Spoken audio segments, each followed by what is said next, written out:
శివాయ గురవే నమ. గురవే సర్వలోకానాం భిషజే భవరోగిణాం నిధయే సర్వవిద్యానాం దక్షిణామూర్తయే నమ. అని దక్షిణామూర్తి శరణిస్తూ చెప్పవలసిన సరళంగా చెప్పాలని దక్షిణామూర్తి చెప్తే పరిశీలిద్దాం. మనం నీకు భాగం చెప్పున్నాము. చిన్న చిన్న ప్రశ్నలు వేసుకోవడానికి సమాధానాలుగా పెద్ద ప్రశ్న సమాధానంగా ఉండి మొత్తం అర్థం ఏమిటో తెలుసుకోవాలని ఉపకరిస్తాయి. ఇటువంటి చిన్న చిన్న ప్రశ్నలు 15 చూద్దాం. కొన్ని ఉన్నాయి, అవి చూద్దాం. ఏటో ముఖ్యమైనవి. సమానార్థకత,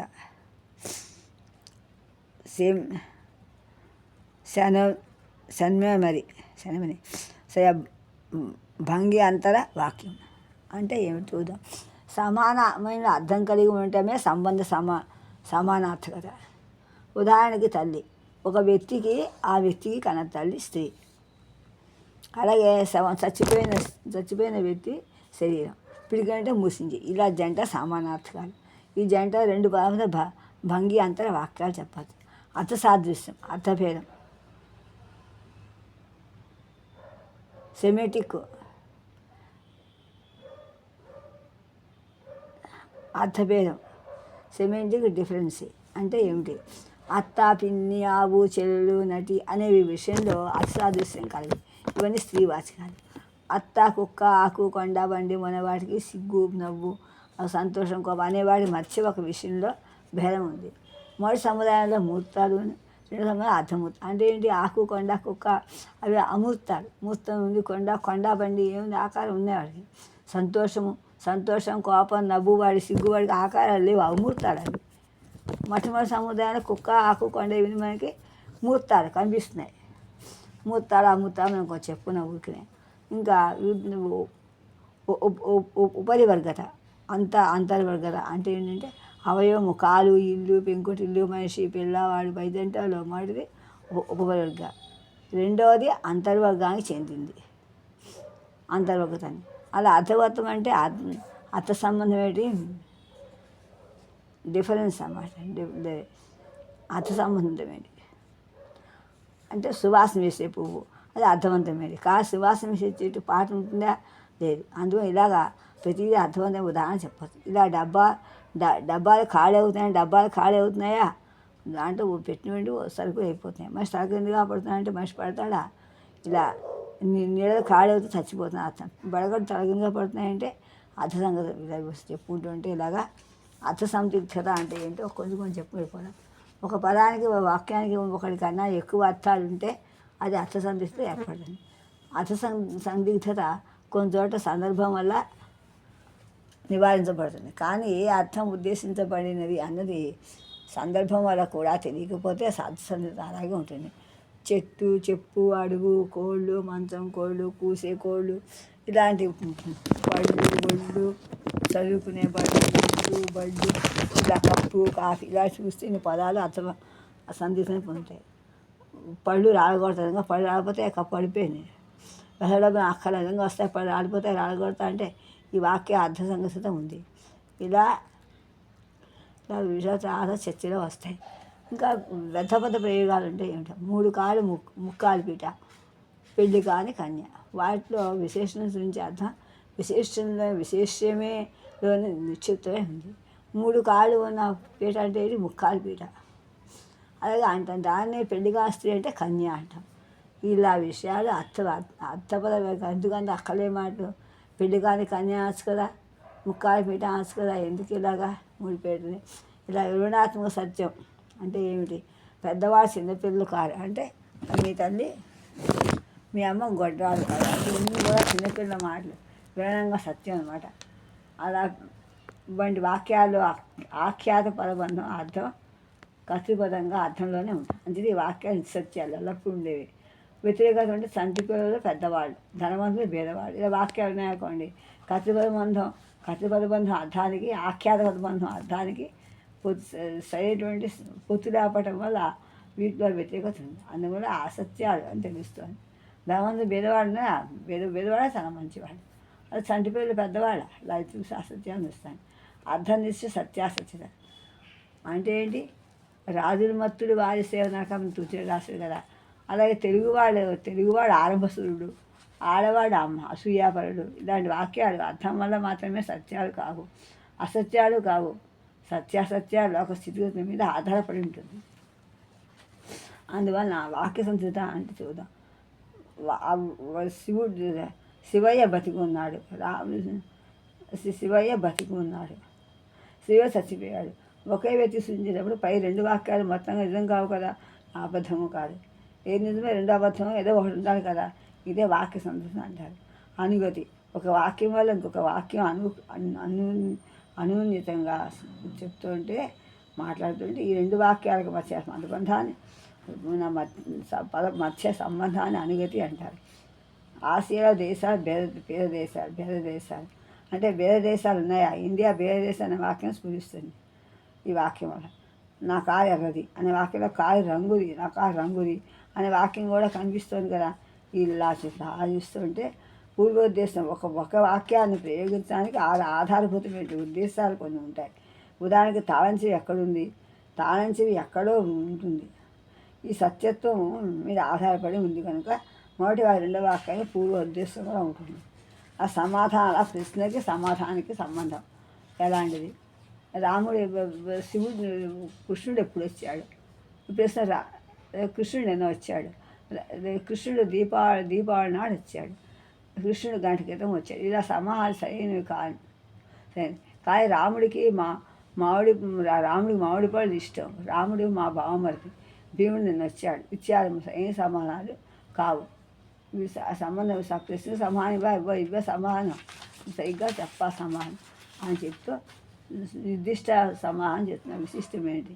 నిక్షిప్తమే సమాధానం అంటే ఏంటంటే కన్య ఆడదా అనే ఆడ అంటే పంచపాండవులు ఎందరు, నా కాయ ఎర్రంగింది ఏమిటి, ఇలాంటి ప్రశ్న సమాధానం వాటి నిశ్చితమే ఉన్నాయి. అందువల్ల ఇలా కొన్ని ఆలోచిస్తుంటే ఈ వాక్యం అర్థవంతమైనది కాదా అని చెప్పడానికి భాషా నిర్మాణము, లోక ప్రవృత్తి కూడా ఉపయోగిస్తాయి. కొన్ని వాక్యాలు కొత్త విషయం ఏమీ చెప్పకపోవటం వల్ల వింతగా ఉంటాయి. ఉదాహరణ చూడండి, సావ పిచ్చి పిల్లగా తిరుగుతూగా మాట్లాడతారు. సావా దాని తర్వాత వచ్చే రోజు ముందు వస్తుంది. ఇప్పుడు టైం ఎంత అయిందంటే ఇందాక ఎంత అయింది, గంటకి ఎంత అయింది అని పిచ్చివాడు మాట్లాడటం. ఇలాంటి వాక్యాలు కొన్ని వ్యతిరేకత వల్ల అర్థరహితంగా ఉంటాయి. అలాగే నాకు ఏది ఇష్టం దీన్ని ఆశ్రయించుకుంటాను. ఇలా లోకాల గురించి, మనుషుల ప్రవృత్తిని గురించి మనకు తెలిసిన విషయాలు ఆధారపడిన వాక్యాలు సత్యాసత్యాలుగా ఉంటాయి. ఇలాగా భూమిలో రైలు నడుస్తాయా, పట్టాల మీద నడుస్తాయి. ఈ సత్యం తెలియవారికి కొంచెం ఇదిగా ఇలాంటివి చేస్తూ ఉంటే వ్యక్తి విమానంలో ప్రయాణం చేశాడని ఊహించుకొని సత్యం అది నమ్ముతాం. కానీ విమానం లేని కాలంలో 50 ఏళ్ళ కింద ఎలా వెళ్ళేది, సత్యం కావడానికి వీల్లేదు కదా అని పాదలేమో నిజంగా ఉంటే తప్ప ఎలా వెళ్ళాడు? మరి ఎవరు ఎలా వెళ్ళాడు? ఈ వాక్యం ప్రశ్న అసత్యమే కదా. ఇలా విమానాలు వచ్చినప్పుడు సత్యం కావచ్చు. ఇలా ఒక వాక్య అలా సందర్భాన్ని బట్టి, కాలాన్ని బట్టి సంబంధమైనటువంటి వాక్యాలు వింటుంటే మనం వాటిని ఏదో రకంగా అర్థం చేసుకోవడానికి ప్రయత్నిస్తాం. ఇందులో నిద్రపోతుంది. అందువల్ల ఇలా అర్థాల్లో ఉన్న రకాల గురించి చాలా చెప్పుకున్నాం. ఈ అర్థాల రకాల గురించి కొన్ని క్లుప్తంగా చెప్పుకున్నాం. మన వ్యవహారంలో పదాలను సూచించే ముఖ్యార్థాల్లో కాక అముఖ్యమైనటువంటి లేక గౌణమైన అర్థాలు కూడా మనం చెప్తూ ఉంటాం. మన అలంకారికులు ముఖ్యార్థాన్ని అభిధ, ఎంటైల్మెంట్ అని వ్యవహరిస్తారు. ధ్వని లేక వ్యంజన అనేది ఈ రెండింటికన్నా అంతర్వాహినిగా ఉండి సహృదయంలో స్ఫురించే అర్థం. ఆడది అనే పదానికి మగవాడు వారి మనిషి అనే అభితార్థమే కాకుండా దయ కలది, ధైర్యము లేనిది, లోకాల్పము లేనిది, బలము లేనిది, అలంకారప్రీతం కలది, మన అనేక లక్షణాలు ఉన్నాయి ఆడదనంగానే. ఇదే విధంగా పంది, పులి, దున్నపోతు, బండాయం అనేవాడి పదాన్ని మనుష్యపరంగా వాడతావా? వాడితే ఏం చేస్తా? ఆ లక్షణార్థాలే మనం గ్రహిస్తాం. కొన్ని పదాల లక్షణార్థం దేశకాలాన్ని బట్టి మారిపోతూ ఉంటాయి. అంతేకాకుండా ఒక భాషలో ఒక పదానికి ఉన్న లక్షణార్థం మరొక భాషలో దానితో సమానమైన పదానికి ఉండకపోవచ్చు. అందువలన ఈ లక్షణార్థం వల్ల మనకు అవగతమయ్యే విషయాలు శైలి, వక్తృ మనఃప్రవృత్తి, ధ్వని, సాహచర్యము. ఇక్కడ శైలి అనేది విస్తృతార్థంలో వాడబడింది. ఒక మనిషి మాట్లాడుతుంటే అతను ఆ మనిషి ఉపయోగించే భాష కూడా అతను ఏ ప్రాంతాన్ని ఎక్కడి వాడో ఏ సాంఘిక వర్గానికి చెందినవాడో మొదలైన వ్యక్తులు బట్టి మనం చాలా విషయాలు ఇతరులకు తెలుసుకోవచ్చు. అంతేకాకుండా మనలో మన సన్నిహితులతో చెప్తున్నప్పుడు ఒక విధంగాను, అధికారితో ఒక విధంగాను, మన కింది వారితో మాట్లాడుతున్న ఒక విధంగా మాట్లాడతాం. అంతేకాక ఒక్కొక్క వ్యక్తి మాట్లాడే విధానంలో తేడాలు ఉంటాయి. కొందరు ఎప్పుడు హాస్యంగా, కొందరు ఎప్పుడు ముభావంగాను, కొందరు ఎప్పుడు అసందర్భంగాను మాట్లాడుతూ అంటే ఇవన్నీ కూడా శైలి కిందకే వస్తాయి. ఒక వ్యక్తి మాట్లాడే విధానం వల్ల అతను ప్రశాంతంగా ఉన్నాడా లేక కోపంగా చిరాకుగా ఉన్నాడో తెలిసిపోతుంది మనకి. అంతేకాకుండా అతని శ్రోతలని గురించి కానీ అతను ఎవరిని గ్రహించి ఎవరి గురించి మాట్లాడుతున్నాడో వాళ్ళ గురించి అతని ఉద్దేశమైన మనఃప్రవృత్తి కూడా మనకు తెలుస్తోంది. ఈ విధంగా ఇలా ఆలోచిస్తుంటే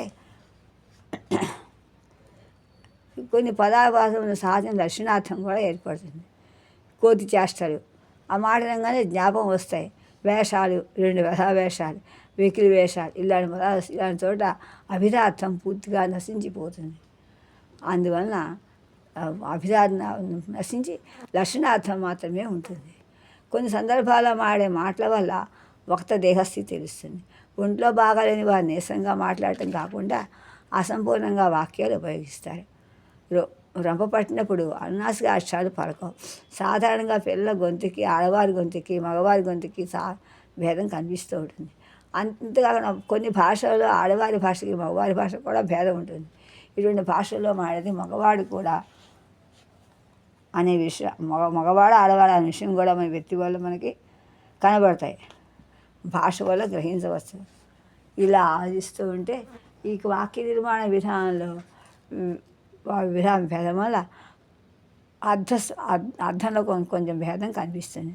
ఒక విషయాన్ని నొక్కి చెప్పడానికి వాక్యంలో పదాల వరుస మార్చడం, ఒక పద ఉదాత్తంగా వర్తించడం, వాక్యశృతి మార్చడం మొదలై మనం చేస్తూ ఉంటాం. అటువంటి వాటి సూచనమేది అర్థభేదాన్ని సృష్టిస్తాయి. సీతకి మొదటి బహుమతి వచ్చింది. ఆ మొదటి బహుమతి సీతకు అని కూడా చెప్పాలి. అలా ఆ వాక్య వెనక్కి ముందుకి ఎలా మార్చినప్పుడు కూడా ఆశ వెనక్కి ముందుకి చెప్పినప్పుడు కూడా అన్నీ కలిసిపోతాయి, అర్థం తెలుస్తుంది. ఇలా చెప్పడం వల్ల ఉదాత్తమైన ఉచ్చారణ వల్ల ఎలక్ట్రిక్ అనే పదానికి ప్రాముఖ్యం వస్తుంది. భావద్యోతకాలు ఎక్కువగా ఉంటాయి. అందువలన ఇప్పుడు అర్థక్షేత్రం ఏ భాషలో అయినా నిఖండులలో పదాలని వాటి అర్థాన్ని బట్టి కొన్ని సముదాయాలు చెప్పచ్చు, విభజించవచ్చు. ఇటువంటి సముదాయాలను అర్థక్షేత్రాలు,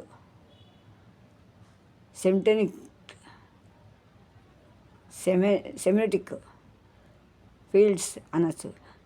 బంధువాచక పదాన్ని అర్థక్షేత్రానికి సంబంధించి, అదేవిధంగా నడచు, పరిగెత్తు, పాకు, ఎగురు, ఈడు మొదలైన క్రియలు గమనార్థ సూచికలు. ఈ క్రియలు క్రియల క్షేత్రంలో వస్తాయి. అవి ఇలాగే ఉపాధ్యాయుడు, విద్యార్థిని, సహపాఠి మొదలైన పదాలు విద్యా సంబంధం విషయాన్ని మనం అర్థక్షేత్రానికి చెందిన పదాలు చెప్తాం. ఇలా అర్థక్షేత్రాలు పెద్దవి కానీ చిన్నవి కానీ ఉండవచ్చు. అది ఉన్న పదాల సంఖ్య మీద అది ఉంటుంది. అలా ఆలోచిస్తుంటే ఇందులో అంతర్విభాగాలు ఉంటాయి. బంధువాచక పదాల్లో పురుష బంధువాచక పదాలు ఉంటాయి, స్త్రీ బంధువాచక పదాలు. అలాగే అంతర్విభాగం చేయవచ్చు. లేక ఒకే తరానికి చెందిన బంధువులు, పై తరానికి కింద చెందిన బంధువుల అంతర్విభాగం చేయవచ్చు. పెద్దవాళ్ళ మాట తేడా వస్తాయి కదా, ఒక్క తరానికి ఆచార్యాలు మాటలు అన్నీ కూడా తేడా వస్తాయి. ప్రతిదీ కూడా అది సందిగ్ధంలాగా వస్తుంది. అది ఒక అర్థక్షేత్రానికి చెందిన పదజాలంలో పరస్పర సంబంధాలని అర్థలక్షణ విశ్లేషణ వివరిస్తుంది.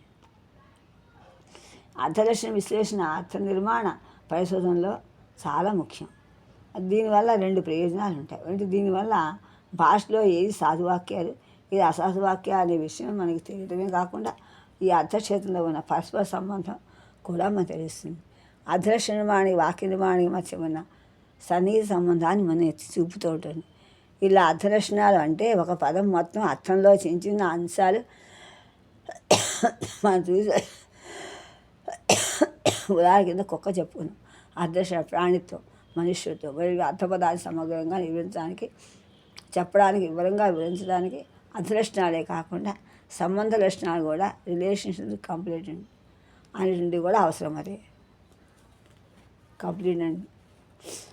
తండ్రి కొడుకు, తల్లి కూతురు, ఇంకోటి అనేటువంటి తల్లి కూతురు అని సంబంధవాచకాల పదాలతో మనుష్యత్వం పురుషత్వం లేక స్త్రీత్వం అనేటువంటి అర్థలక్షణాలే కాకుండా ఫలానా వ్యక్తిని లేక వ్యక్తుల్ని కన్నవాడు అనే కన్నది లేక ఫలానా వ్యక్తిని పిల్లవాడు లేక పిల్లాని సంబంధాలు కూడా అంతర్గతంగా ఉన్నాయి. ఇలా పొడుగు పొట్టి లావు సన్నమైన పదాల్లో కూడా సంబంధ లక్షణాలు కూడా మనం తెలుసుకోవాలి. ఎందుకంటే ఆమె పొడుగు అనే వాక్యం అర్థం సాధారణంగా మనిషి ఉండే పొడుగు కన్నా ఆమె ఎక్కువ పొడుగు కాదు. ఇలా ఆమె పొట్టి అంటే సామర్షి కన్నా పొట్టి. ఇలా చేసుకోండి. ఇక వ్యాకరణ అర్థం చూద్దాం. నామవాచకాలు క్రియలు నామవాచకాలు క్రియలు విశేషణాలు మొదలైనటువంటి వ్యాకరణ సంసర్గానికి చెందిన పదాన్ని ఉన్న పదాలకు నిన్ను తెలిస్తే కానీ వ్యాకరణ అర్థం మనకు తెలియదు, బాగా అర్థం కాదు. అందువల్ల నామవాచకాలు క్రియలు విశేషణాలు మొదలైన వ్యాకరణ సంసర్గానికి చెందిన పదాలని ఉన్న అర్థం నిఘంటువులో ఉంటాయి, సూచించబడతాయి. కనుక ఇటువంటి అర్థాన్ని నైఖండికం అంటారు.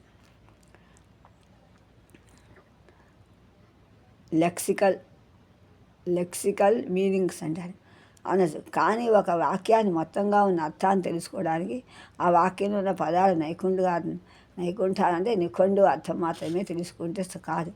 నిఖండార్థం కన్నా భిన్నమైన వ్యాకరణార్థం ఒకటి ఉంటుందని ఇంక తెలుసుకోవాలి. గ్రామటికల్ మీనింగ్ కూడా ఇంకోటి ఉంటుంది వ్యాకరణార్థం. సాధారణంగా ఒక వాక్యంలో ఉన్న పదాల అర్థాలు అన్నీ కలిపితేనే ఆ వాక్యం మొత్తం అర్థం వస్తుంది అని మనం అనుకుంటాం. అది తప్పు. ఇలా తెలుస్తుంది. అందువల్ల ఆయన భార్య కొత్త కుర్చీలు కొన్ని తెలుస్తాయి, ఇలా తెలుస్తాయి. రెండు వాక్యాలు ఆయన కొత్త కుర్చీలు ఏదైనా ఒకటే కదా. ఆయన భార్య కొత్త కుర్చీ కొన్ని రెండు ఒకటే. కుర్చీ కొట్టడం మాత్రం ఆవిడే కొంది అని చెప్తూ ఈ వాక్య అర్థం అనంతమైన భేదం ఉంది. ఆయన కొత్త భార్య కుర్చీలు కొంది, ఆయన భార్య కొత్త కుర్చీలు కొని చూడండి, అంత అర్థం చూడండి. ఆయన భార్య కొత్త కుర్చీలు లాభమే. కానీ ఇక్కడ ఆయన కొత్త భార్య కుర్చీలు కొందనం కానీ చూడండి ఎన్ని పదాలు కొన్ని వాక్యంలో అర్థాలు అంతమైన భేదం కనిపిస్తుంది. ఈ భేదం ఎలా వచ్చింది? ఆయన కొత్త అనేది కుర్చీలో విశేషణంగా ఉంది, కొత్త భార్య విశేషణంగా ఉంది. ఇటువంటి విశేష సంబంధం అనేది వ్యాకరణార్థంలో ఒక రకం. వ్యాకరణంలో 3 రకాలు ఉన్నాయి. వాడు ప్రత్యేక సంయోగ ఏకత లేని అవ్యయాలు.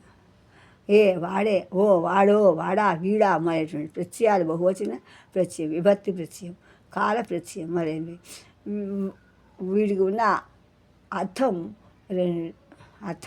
అది 2 వాక్యంలో పదబంధానికి ఉన్న కర్త కర్మ విశేషణం మొదలైన వాటి అర్థాలు. 3 నిశ్చయార్థకం విధి ప్రశ్న మొదలైనటువంటి వాక్యభేదాలను ఉన్న అర్థాలు. ఈ ఒక వాక్యంలో అంగాలుగా ఉన్న పదాలు అర్థకాల నైఖండిక వ్యాకరణార్థాలు కలియడం వల్లే వాక్యార్థం సూచిస్తుందని తెలుసుకోవాలి అని ఇదే ఫలితార్థం అని చెప్పుకుంటూ భాష గురించి చూద్దాం. భాష లాంటిది, భాష చూద్దాం. ప్రజల వ్యవహారంలో ఉన్న ఏ భాష అయినా కాలక్రమేణా అందుకనే భాషా జీవన అని చెప్పుకుంటున్నాం. మనం ఇప్పుడు మారుతూ ఉంటుంది.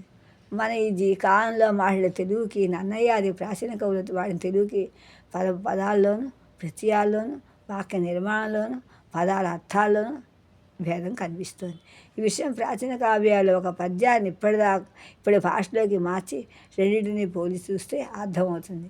ఇలా కాలక్రమేణా భాష మారటం వల్ల అన్ని భాషలకి సహజమే. కాలానుగుణంగా భాషలో వచ్చే చారిత్రక పరిమాణాన్ని గురించి ముందు చెప్పుకుందాం.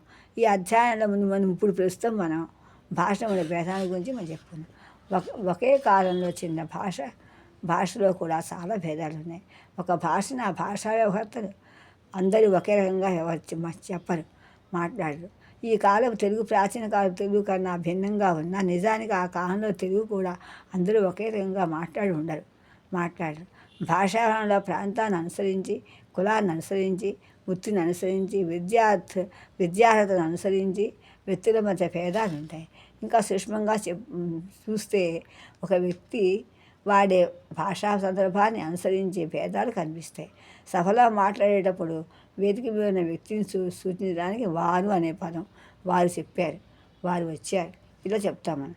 కానీ మామూలు వ్యవహారంలో వారు అనకుండా ఆయన అనో అతను అను ఏదో అంటాం. సభలో వారిని వచ్చి అధ్యక్ష పదవి అలంకరించగా చెప్తాం. అంటే అంటే ఆ మనవి అంట. ఏమిటంటే ఆ మనవి ఎందుకంట, అంత నిశ్శబ్దంగా కూర్చోవాలని ప్రార్థన అంట. ఇలా వ్యవహారంలో చెరువాక్యాన్ని వారు గొడవ చేయకుండా కూర్చోండి మాట్లాడగానే అంటాం. ఇలా సభలో మాట్లాడితే అమర్యాదగా ఉంటుందని ఇలా మనం వివరంగా మర్యాదగా మాట్లాడాలి, ఇలా భావిస్తాము. అలాగే సభకు తగినటువంటి మాటలు ఇంట్లో కుటుంబంలో మాట్లాడడం అవి నవ్వు వస్తాయి. కనుక సందర్భోచితంగా భాషలో భేదం ఉంటుందని మనకు తెలుస్తోంది. ఇలాగే అలా సాహిత్య గోష్ఠిలోను, విద్యాశాస్త్ర చర్చలోను, వైద్యశాస్త్ర చర్చలోను, ఇంకా ఇతర శాస్త్ర చర్చలలో కూడా ఉపయోగించే పారిభాషిక పదాలు ప్రతి శాఖకి ప్రత్యేకంగా ఉంటాయి. అలాంటి పదాలు ఆయా శాఖలలో ప్రవీణులు అందులో ఇతరులతో మామూలు వ్యవహారంలో మాట్లాడేటప్పుడు ఉపయోగిస్తే అసందర్భంగా ఉంటుంది. కొన్ని చెప్పడానికి మాట్లాడుతున్నట్టు ఉంటుంది. సంస్కృతము నిత్య వ్యవహారంలో ఉన్న కాలంలో అందులో కూడా ఇటువంటి సందర్భోచిత భాష ఉండేది అనటానికి ఆధారం కూడా మనకు కనిపిస్తుంది.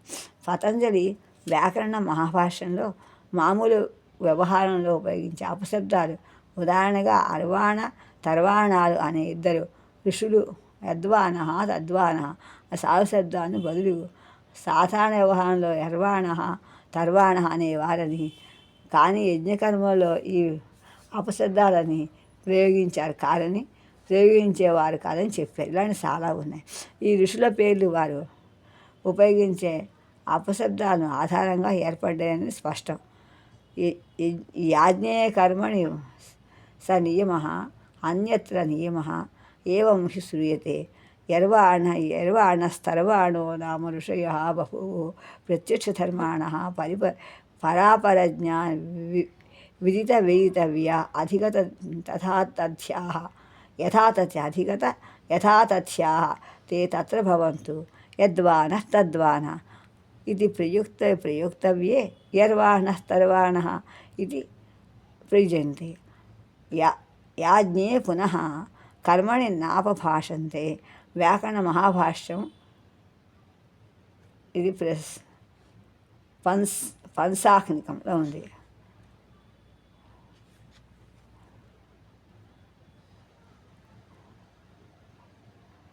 పస్పాసనంలో ఉంది.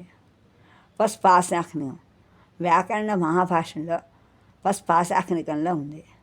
ఒకే భాషకు ప్రజల వ్యవహారంలో పదాలతోనూ వాటి ఉచ్చారణతోనూ ప్రత్యయాల్లోనూ పదాల అర్థాల్లోనూ భేదాలు ఉండి ఆ భాషలో రకాలు ఉంటాయి. ఒకే భాషకు ఉన్నటువంటి రకాలని మాండలికాలు అంటాం. అలాగే ఇంగ్లీష్లో కొందరు ఇంగ్లీష్ అని డిలెక్టిక్ అంటాం అనే పదాన్ని కొందరు లిపి సాహిత్యం లేని ఆటవికులు మాట్లాడే భాషను ఉపయోగిస్తారు. కానీ భాషాశాస్త్రంలో ఈ పదం ఒకే భాషలో ఉన్న రకాలను చెప్పడానికి మాత్రమే వ్యవహరిస్తాయి. మరికొందరు ఆ పదాల సంఘంలో తక్కువ స్థాయిలో వారు మాట్లాడే అప్రమాణిక భాషను మాత్రమే పరిమితం వాడతారు. కానీ ఇప్పుడు ఈ పదం నిఘంటువులో ఏ స్థాయిలో ఉన్నవారైనప్పటికి కూడా వారు మాట్లాడే రకాన్ని తెలుస్తోంది. కనుక సంఘంలో హెచ్చుతగ్గులు వారి మాండలికాన్ని ప్రామాణిక మాండలికాన్ని అని, తక్కువ స్థాయిలో వారిని మాండలికాన్ని అప్రామాణిక మాండలికాలని చెప్తూ ఉంటారు. కొన్ని సందర్భాల్లో ఒక ప్రత్యేక వ్యక్తి భాష మిగిలిన వ్యక్తుల భాష కన్నా భిన్నంగా ఉండవచ్చు. అలాంటప్పుడు ఒక వ్యక్తికి ప్రత్యేకమైన భాషనే లేక మాండలికాన్ని వైయక్తిక మాండలికం అంటారు. ఉచ్చారణ లోపాల వల్ల ఆ వ్యక్తి భిన్న ప్రాంతాల వారితోనూ భిన్న కులాల వారితోనూ సన్నిహితంగా తిరగటం వల్ల ఒక వ్యక్తి ఆ వ్యవహారం అతని చుట్టూ ఉన్న వ్యక్తుల వ్యవహారం కన్నా భిన్నంగా ఉండవచ్చు. అటువంటప్పుడు ఆ వ్యక్తి వ్యవహారంలో ప్రత్యేకత పొందడానికి ఈ పదం మనకి చెప్పచ్చు. వ్యక్తులు పుట్టి పెరిగిన ప్రాంతాల ఆధారంగా ఏర్పడిన మాండలికాన్ని స్థల మాండలికాలని, వ్యక్తులు పుట్టి పెరిగిన కులాలను లేక సంఘాలు ఏర్పడిన కుల మాండలికాలని అంటారు.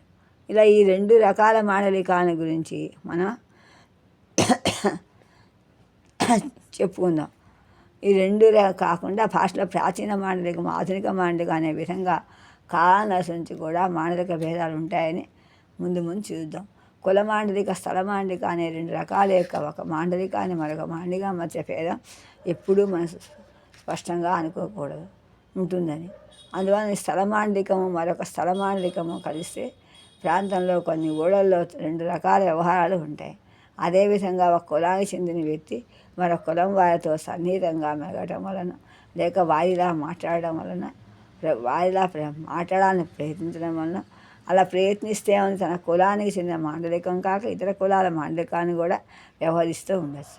కొంత బ్రాహ్మణేతలు మాట్లాడేటప్పుడు కొంత బ్రాహ్మణేతలు బ్రాహ్మణులా మాట్లాడటము మన నిత్యానుభవంలో చూస్తున్నది.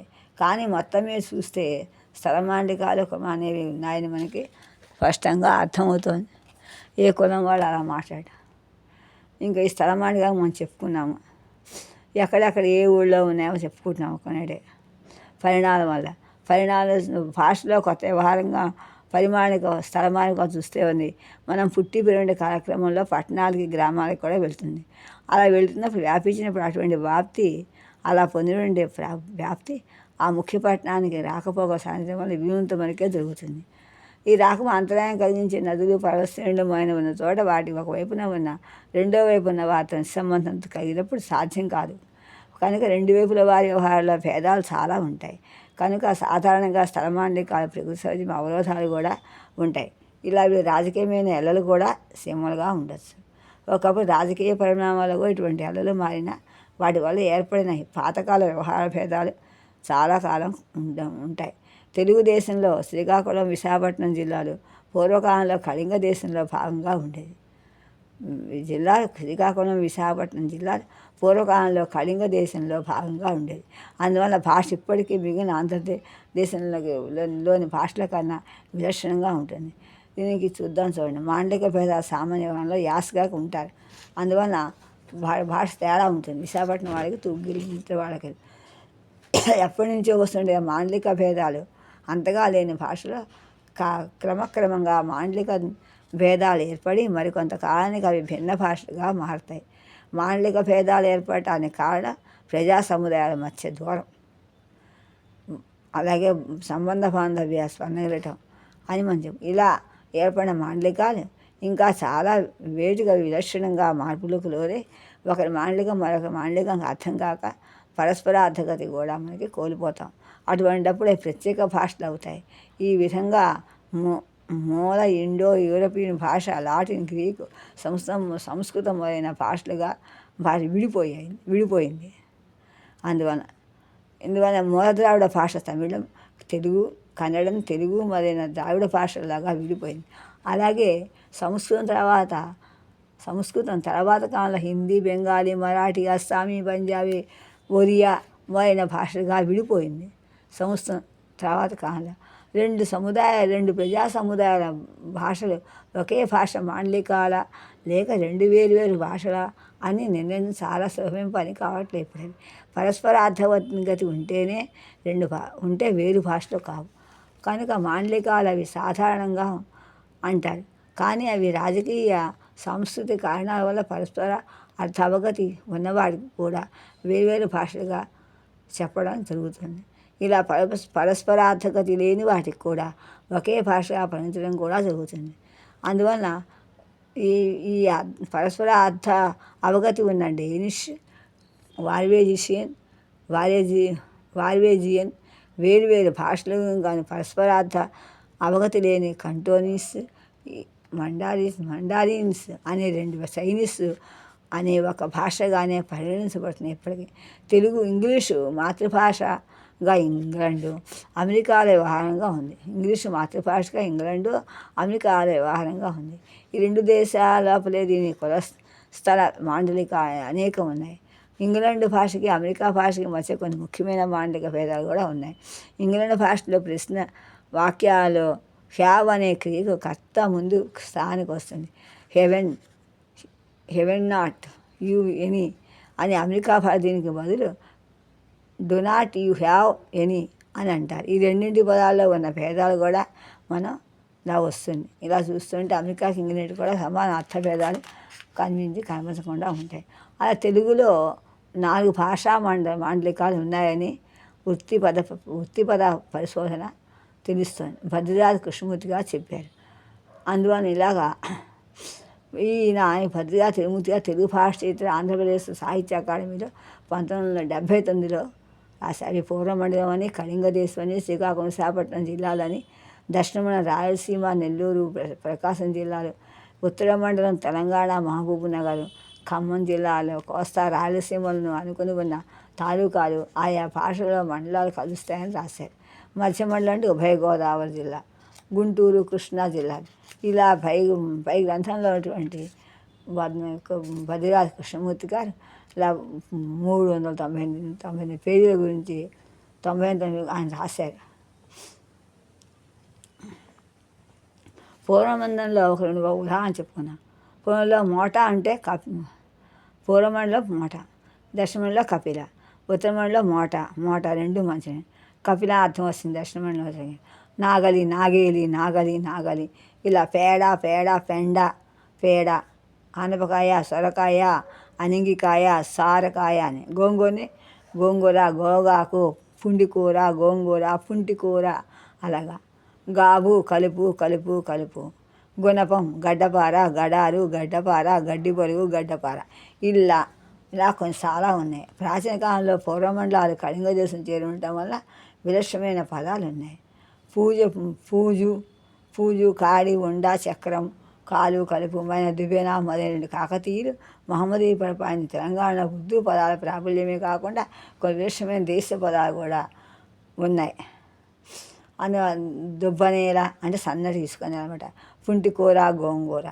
ఇలా ఈ విసురాయి, తిరగలి, ఇరుసురాయి అంటున్నప్పుడు ఆలుగడ్డలను బంగాళదుంప.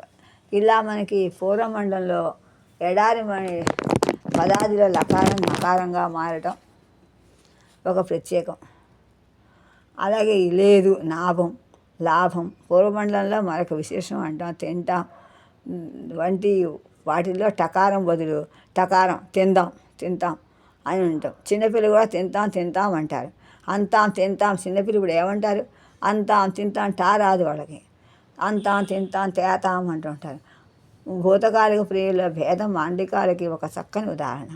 చెప్పాడు కోస్తా, చెప్పినాడు రాయలసీమ, చెప్పిండు తెలంగాణ. ఇలా చెప్పాడు అని అంటే చెప్పాడు కోస్తా, చెప్పినాడు రాయలసీమ, చెప్పిండు తెలంగాణ. ఇలా ఉన్న భాషా మాండిక వల్ల కోస్తా జిల్లా వ్యవహారంలో ఉత్తర ప్రాంతాన్ని దక్షిణ ప్రాంతాన్ని మధ్య చాలా భేదాలు ఉన్నాయి. ఈ కింది ఉదాహరణ చూస్తే చూడండి. నుయ్యి, బావి, చేద, బావి అని చేదని. బుక్కెన, ఆవిడ, ఆమె, గిన్నె, బింది, అమ్మాయి, దూడలుడు, షడ్డకుడు మొదటి.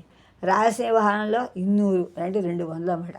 300, 300 వంటి పదాలే కాకుండా 5, 6, 7 మంది చేరటం కూడా ఉంది. 5 మంది, కోస్తా 5. ఇలా కోస్తా వ్యవహారంలో 8 చంద్రుడు ఇలా తేడా ఉంటాయి. 300, 400 ఉంటాయి. దానిపై అంకెలకి మాత్రమే మంది చేరుతుంది. మరికొన్ని భేదాలు బుద్ధులు, కోస్తా, మినుములు, ఉర్లగడ్డ, బంగాళదుంప ఇలా ఉంటాయి. మాండలిక పదాలను దేశపటంలో సూచించే కేంద్రాలనే రేఖ సూచించే రేఖ. మాండలిక పదాలని దేశంలో సూచించే వ్యవహారిక రేఖలు కూడా మనకి ఉదాహరణకు ఆంధ్రదేశం పటంలో పేడకు పెండ అని వ్యవహరించే తెలంగాణ ప్రాంతాన్ని ఒక గీత చూపచ్చు, ఒక వ్యవహారిక రేఖ. అలాగే ఇతర పదాలు, ప్రత్యయాలు, ఉచ్చారణ భేదాలు ఇత్యాదుల భేదాలు ఉన్న ప్రాంతాలను వ్యవహార రేఖలుగా మనం అంటూ ఉంటాం. ఇటువంటి వ్యవహార రేఖలు గీసిన పటాన్ని మాండలిక అంటాం. మాండలికాల్లో ఒక్కొక్క వ్యవహారం భేదం ఒక్కొక్క ప్రాంతంలో ఒక విధంగా చెప్తాం. వ్యవహారికాలు వేరు రకం గుర్తులు ఉన్న ప్రాంతాలను వేరు చేస్తాయి. మాండలికాలు ఉన్నటువంటి వృత్తిపద కోశాలలో కానీ తెలుగు భాషా చరిత్రలో కానీ ఉంటాయి చూడవచ్చు. ముఖ్యమైనటువంటి మాండలిక భేదాలను చోట చాలా వ్యవహార రేఖలు మనకి ఆయా మండలాన్ని కూడా తెలుస్తూ ఉంటాయి. ఇలా ఆదిస్తూ ఉంటే మనకి అనేకం కనిపిస్తాయి. కొన్ని వ్యవహారాలు ఒక కేంద్రం ప్రదేశంపై ఆధారపడి దాని చుట్టూ వ్యాపించినట్లు కనబడతాయి. రాజకీయ, సాంస్కృతిక, వాణిజ్య, పదాది రంగాల్లో ప్రాముఖ్యం వహించిన పట్టణాలు కేంద్ర ప్రదేశాలుగా ఉంటాయి. అక్కడ పుట్టినటువంటి పలుకులు బళ్ళు దాని చుట్టూ ఉన్న ప్రదేశాలకు వ్యాపిస్తాయి. ఇంగ్లాండ్లో లండన్, ఆక్స్ఫర్డ్, అమెరికాలో బోస్టన్, చార్లెస్టన్, రిచ్మండ్, ఫిలడెల్ఫియా, ఫ్రాన్స్లో పేరిస్ ఇటువంటి కేంద్ర ప్రదేశాలు. కేంద్ర ప్రదేశాలకి కేంద్ర ప్రదేశాల విరుద్ధమైన అవశిష్ట ప్రదేశం రిలేసిక్ ఏరియా అన్నమాట.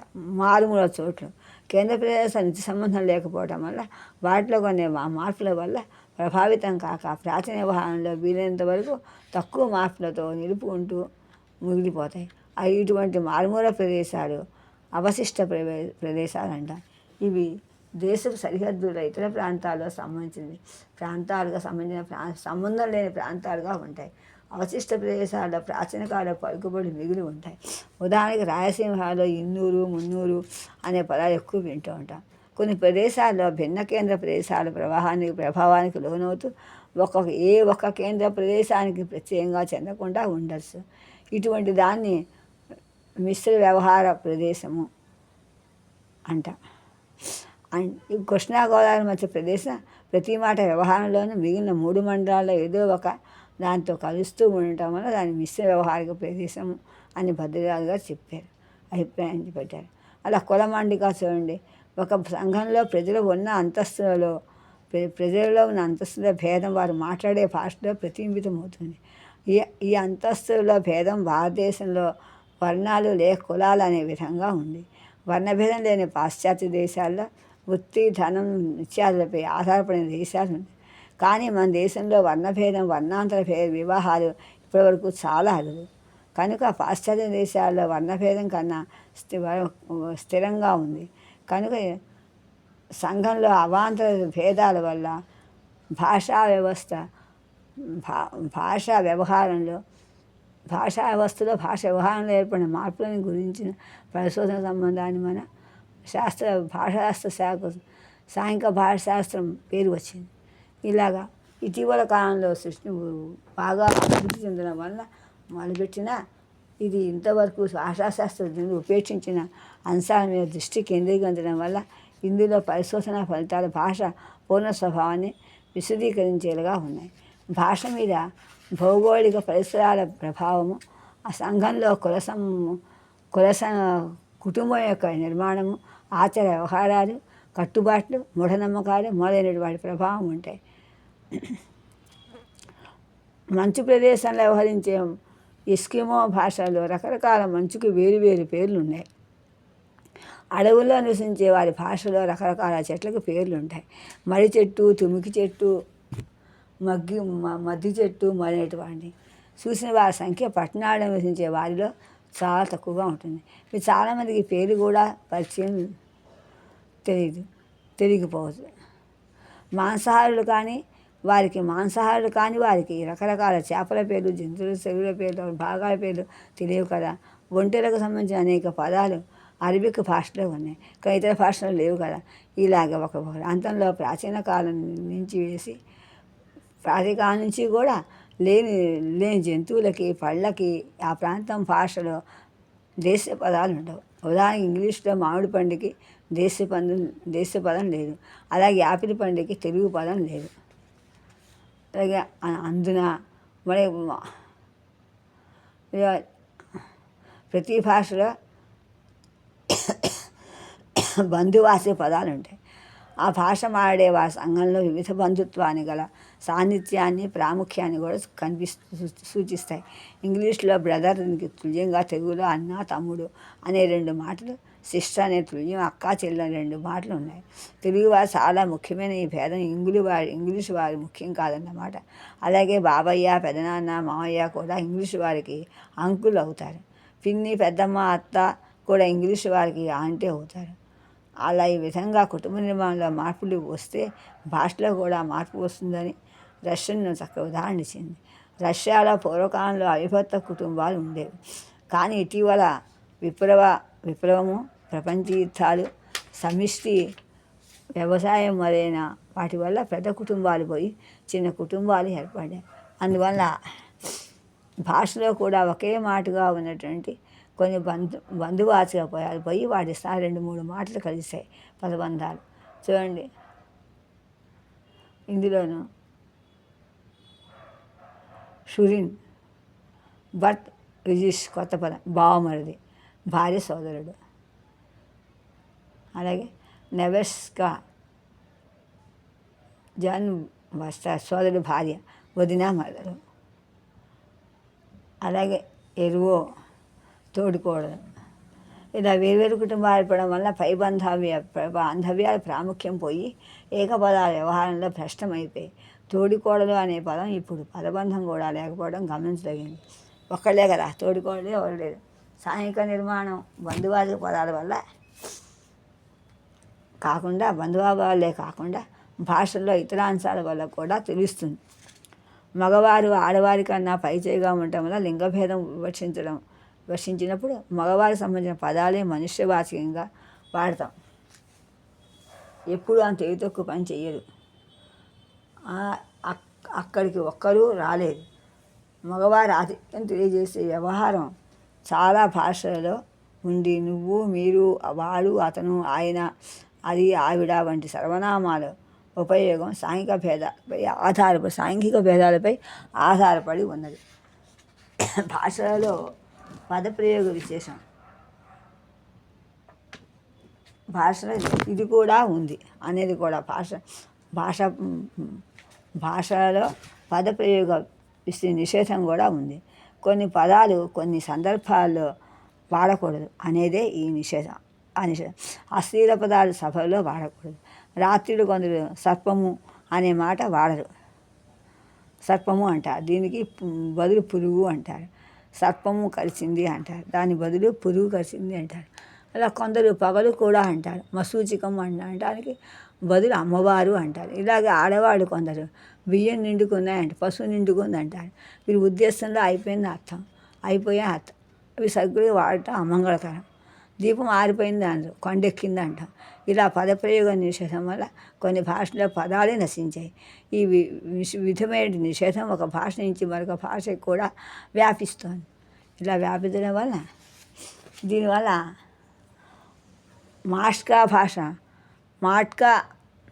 దీనివల్ల నోట్కా భాష మాడే అమెరికన్ ఇండియన్స్ బాలికలు ఇంగ్లీష్లో సచ్ అనే పదాన్ని వాడటానికి సిగ్గుపడతారు. దీని కారణం వాడి మాతృభాషలో ఆ మాట అర్థం స్త్రీ జ్ఞానేంద్రియం అని ఆడవాళ్ళు పువ్వు పూస్తుంది అంటే మనకి నవ్వు వస్తుంది. అరవంలో సున్ని అంటే పురుష జ్ఞానేంద్రియం కనుక మిరపసున్ని నీ పేరు విన్నప్పుడు వాళ్ళకి నవ్వుగా ఉంటుంది. భాషా వ్యవహారంలో వ్యక్తికి మత్స్యభేదం ప్రాంతీయ భేదమే కాకుండా వయస్సు, జాతి, విద్య, కులం, స్త్రీ, వృత్తి, పురుష భేదం మొదలైన వాటిపై ఆధారపడి ఉంది. ఇటువంటి మాండలికాలు కుల మాండలికాల కిందకు వస్తాయి. కుల మాండలిక అనడం వల్ల ప్రతి కులానికి కూడా ఒక మాండలికం ఉంటుందని అనుకోకూడదు. ఉత్తర భారతదేశ భాషలలో అగ్రవర్ణాల వారి మాండలికం, హరిజనుల మాండలికం అని 2 రకాలు ఉన్నాయి. దక్షిణ భారతదేశంలో బ్రాహ్మణుల మాండలికం, బ్రాహ్మణేతర వర్గాల మాండలికము అని, అలాగే హరిజనుల మాండలికం అని 3 రకాలు ఉన్నాయి. బ్రాహ్మణుల భారతదేశంలో బ్రాహ్మణుల మాండలికం, బ్రాహ్మణేతర అగ్రవర్ణాల మాండలికం, అలాగే హరిజనుల మాండలికం అని 3 రకాలు మనం ఉన్నాయి అని అంటున్నారు పరిశోధకులు. హరిజనులు దేశమంతా ఊరి బయట గూడెల్లో నివసిస్తారు కనుక వారిని మిగిలిన ప్రజలకి మధ్య సంపర్కం తక్కువ వల్ల ఏర్పడ్డాయని మనం వింటున్నాం. కులమాండికాలకు కూడా సంపర్క రాహిత్యం కొంతవరకు కారణమని చెప్పచ్చు. ఇది మాత్రమే ఒక కారణం కాదు.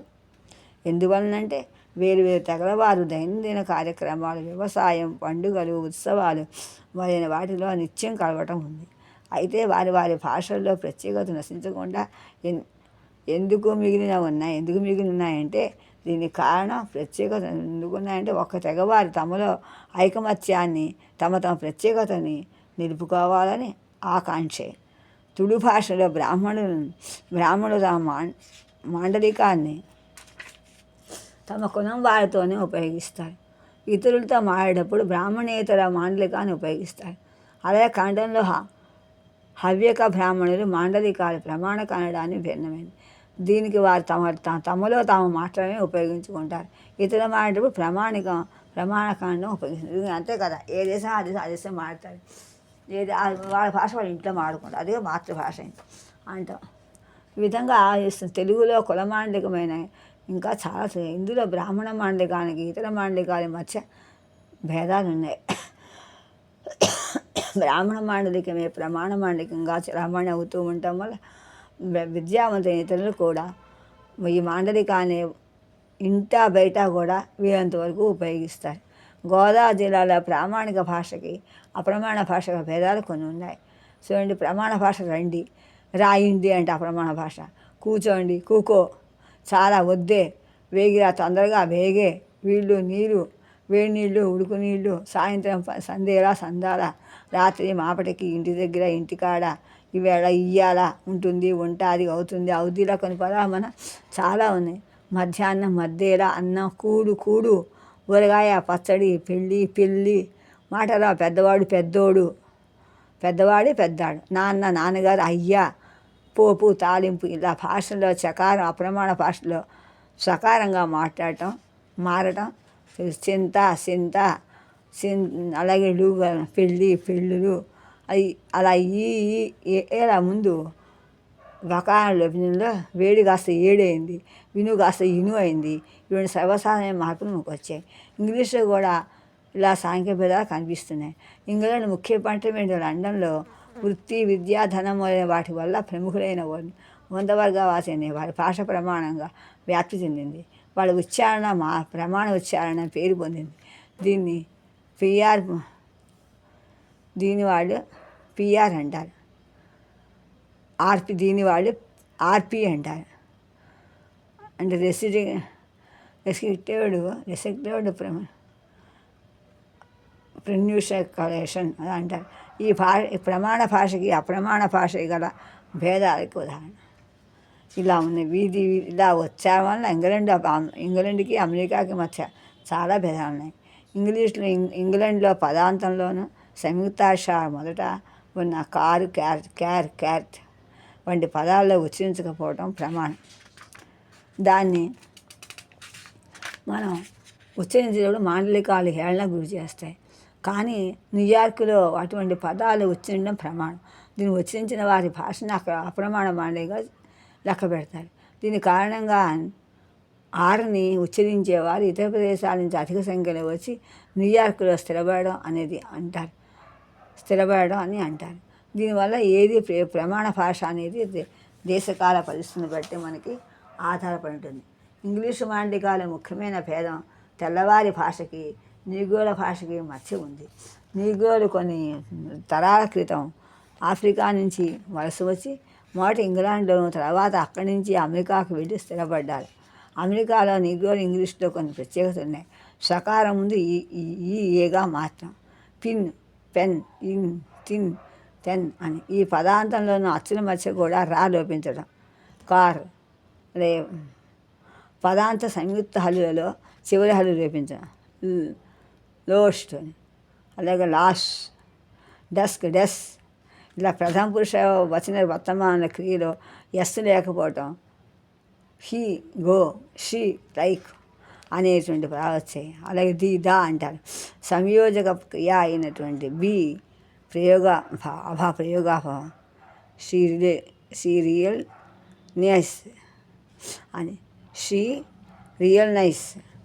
బి క్రియారూపాంతరం బదులు బి అనే వాడతారు. అలాగా వాక్యగర్భితమైన ప్రశ్నలో కూడా డూ అనే సహాయ క్రియని మామూలు ప్రశ్నలాగానే వాడతారు. అలాగా I asked Mary where did she go అని. వాక్యారంభంలో ఉండే దేరుకి బదులు ఇట్ వాడటం.